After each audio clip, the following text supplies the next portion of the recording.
안녕하세요, 여러분.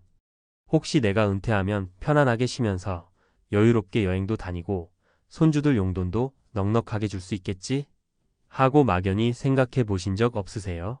사실 우리 모두가 한 번쯤 꿈꿔봅니다. 30년 넘게 직장 생활 열심히 하고 퇴직금 두둑이 챙겨서 인생 2막은 살짝 느긋하게 즐기고 싶잖아요. 그런데 세상 일은 또 모르는 거라. 그렇게 잘 준비했는데도 예상치 못한 곳에서 구멍이 뻥 뚫리는 경우가 종종 있습니다. 이번에 소개할 이야기는 전 은행지 점장님이 은퇴 직후에 갑작스럽게 빈털터리가 되어버린 사건이에요. 남들 돈 관리해주던 사람이 정작 자신의 은퇴 자금을 날려 파산 위기에 처했다니 듣기만 해도 안타깝고 허탈하죠. 이런 이야기는 은행지 점장이라고 해서 별반 다를 것 없이 누구나 잘못된 판단과 예상치 못한 변수로 인해 은퇴 후 재정 문제를 겪을 수 있음을 알려주는 대표적인 사례가 아닐까 싶습니다. 그래서 오늘은 이 사례를 시작으로 우리 모두가 은퇴 후 빈털터리라는 악몽에서 어떻게 하면 조금이라도 벗어날 수 있을지 현실적이고도 심리적인 측면에서 이야기해 볼까 해요. 내 얘기다 싶어서 가슴이 철렁 내려앉으시는 분도 계시겠지만 미리 대비하고 준비한다면 충분히 다른 길을 찾을 수 있으니 겁먹을 필요 없어요. 그리고 은퇴는 어떤 방식으로든 누구나 거쳐야 할 길이니 지금부터라도 같이 고민해보면 좋겠습니다. 1. 은퇴 후 파산, 정말 남의 이야기일까? 흔히들 에이 나는 그래도 좀 다르겠지라고 생각하지만 사실상 경제적 위기는 예측하기 어렵습니다. 그리고 우리 삶이라는 게 언제나 예측대로만 흘러가진 않아요.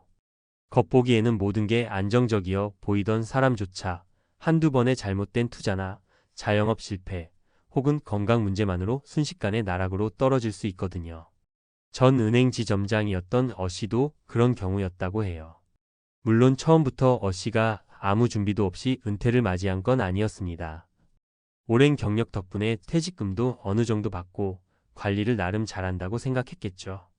하지만 큰 돈이 오고 가는 업무를 하다 보니 꽤 공격적인 투자에도 손을 댔는데요. 소문만 듣고 덜컥 투자한 부동산 프로젝트가 줄줄이 손해를 보게 되면서 원금은커녕 대출 이자까지 밀려버렸다고 합니다. 분명히 잘 될 거라 했는데 라는 말이 가장 공허하게 들리는 순간이었겠지요. 결국 이사 다니느라 수수료, 세금, 갑작스러운 추가 비용 등 모든 게 겹쳐서 자금을 제대로 회수하지 못하고 매달 나가는 고정 지출을 감당 못해 파산에 이르렀다고 해요. 처음 이야기를 들었을 때 저도 은행에서 일하던 사람이 어떻게 그럴 수가 있지? 했는데 막상 자세히 들여다보니 이런 일이 남의 일만은 아니겠구나 싶었어요. 그래서 오늘은 은퇴 후 자금을 좀 더 안전하고 현명하게 관리하는 노하우를 공유해 볼까 합니다. 2. 은퇴 준비와 관련한 실제 사례 3가지. 은퇴 준비. 말은 쉽지만 도대체 어디서부터 어떻게 손을 대야 할까요? 막상 은퇴 준비한다고 해서 내가 가지고 있는 돈, 퇴직금, 연금 등등을 어떻게 모아서 굴려야 하는지, 또 어떤 부분을 절약하거나 투자해야 하는지 막막하잖아요. 그래서 제가 구어체로 조금 편하게 이야기를 3가지 사례로 풀어볼게요. 혹시 비슷한 상황이 있거나 앞으로 닥칠 수 있는 상황을 미리 짐작해보는 데 도움이 되셨으면 좋겠습니다. 2-1. 사례 1. 부동산에만 몰빵하다가 망했어요. 상황 B씨는 50대 후반에 은퇴를 준비하면서 퇴직금으로 아파트 분양권과 분양 오피스텔 등을 여러 채 구입했습니다. 부동산은 무조건 오른다는 말이 아무런 여과 없이 들리던 시절이 있었거든요. 운이 좋을 때는 시세가 좀 올라서 기분이 좋았지만 몇 해 전부터 부동산 가격이 조정되고 공실 문제까지 터지니 이자 부담이 감당 안 되는 수준에 이르렀어요. 월세 수입은커녕 대출 원리금 갚느라 허덕이게 된 거죠. 문제점 가장 큰 문제는 몰빵 투자였습니다. 은퇴 후에는 꾸준한 현금 흐름이 중요한데 B씨는 오로지 부동산 시세 차익만 노리고 다주택을 마련했어요. 그나마 현금 흐름을 안정적으로 만들 수 있는 임대 수익을 제대로 생각하지 못했고 공실 리스크나 각종 부동산 세금 유지 비용 계산도 정확하지 않았죠. 해결 방안 나중에 B씨는 결국 일부를 팔아서 부채를 정리하고 나머지는 월세 받을 수 있는 작은 오피스텔만 남겼어요. 시세 차익보다 매달 들어오는 임대료로 생활비를 일부 충당하는 전략으로 바꿨달까요. 그리고 나머지 자금은 적금과 일부 주식형 펀드, 배당주에 분산해서 관리하기 시작했습니다. 부동산만이 답은 아니라는 교훈이 가장 크게 남았다면서 은퇴 준비 중인 사람들에게 늘 분산, 또 분산을 강조하시더라고요. E-2 사례에 이 연금이 있어도 모자라더라고요. 상황 씨는 60세 정년을 맞아 퇴직한 뒤 국민연금과 퇴직연금이 꼬박꼬박 나올 줄 알았습니다. 처음엔 그래도 한 달에 최소 몇십만 원은 나오니까 절약해서 살면 되지 않을까 싶었죠. 그런데 막상 은퇴하고 나니 생각보다 지출 항목이 훨씬 늘어나더랍니다. 손주 보느라 왕복 교통비, 병원비, 약값, 갑자기 아프니까 건강보험료도 그렇고 예전보다 더 들어가는 느낌이었대요. 문제점 은퇴 후의 삶이 생각보다 길고 또 지출이 생각보다 많다는 걸 계산에 넣지 못한 거죠. 연금이 있으면 막연히 되겠지 싶었지만 실제론 연금만으로는 빠듯해서 저축했던 돈을 조금씩 꺼내 쓰고 그러다 보면 그나마 있던 종잣돈도 쉽게 줄어들게 됩니다. 해결 방안 그래서 씨는 본인 나이와 상황에 맞춰 가벼운 일자리를 다시 찾았어요. 요즘은 신체적으로 크게 무리가 없는 단기 아르바이트나 재택근무 혹은 본인이 잘할 수 있는 취미 활동을 통한 수익 창출 방법도 다양하잖아요. 월 50만 원이든 100만 원이든 추가로 벌어들이게 되면 그게 곧 생활비 부담을 크게 덜어주거든요. 또 연금만 믿고 쓰는 게 아니라 월 수입과 지출을 꼼꼼히 기록하는 습관을 들임으로써 노후 자금을 좀 더 체계적으로 관리하기 시작했습니다. E-3 사례 3 아이들 뒷바라지에 내 노후가 흔들렸어요. 상황 DC 부부는 평범한 직장인이었는데 자녀를 둘이나 유학 보냈습니다. 자식 교육이 우선이라고 생각해서 집을 담보로 대출을 받았고 별다른 대안 없이 그냥 자식 성적 좋으니 취업 잘해서 부모한테 갚아줄 거야 라고 기대했죠. 물론 자녀가 잘 자라주면 좋지만 막상 은퇴 시점이 다가오니 대출 원리금이 어마어마하게 남아 있었고 아이들은 아직 자리 잡지 못해서 되려 생활비를 지원해달라 요청하는 경우까지 생겨버렸습니다. DC 부부는 퇴직금을 거의 빚 갚는 데 써버렸고 결과적으로 은퇴 후에 월세 살면서 파트타임으로 근근히 버텨야 했죠. 문제점 무리한 자녀 교육 투자. 물론 자식을 잘 키우고 싶은 마음은 누구나 같아요. 하지만 그 과정에서 부모 자신의 노후 대비를 전혀 해두지 않았다면 결국 부모도 자식도 함께 고생할 수밖에 없다는 게 문제입니다. 해결 방안 DC 부부는 뒤늦게라도 재무 상담을 받고 남은 대출을 재조정하고 생활비를 최소화하는 방법으로 지출 구조를 바꿨습니다. 자녀들에게도 솔직하게 상황을 설명해 더 이상 큰 지원이 어렵다라고 말하고 자녀들도 알바나 장학금 등을 통해 자립하는 쪽으로 방향을 틀었어요. 힘든 결정이지만 결국엔 모두에게 이게 현실적이고도 꼭 필요한 선택이었던 거죠. 3. 은퇴 후 자금 관리의 핵심 포인트. 위 사례들을 보고 나니까 은퇴 자금을 어떻게 관리해야 할지, 뭐가 중요한지 조금 감이 오시나요? 세부적으로는 사람마다 상황이 다르겠지만 저는 크게 다음에 4가지 포인트를 꼭 짚어드리고 싶어요. 분산 투자 앤드 안전장치 마련. 부동산이든 주식이든 예적금이든 한쪽에만 쏠리지 말자. 이 말은 정말 중요합니다.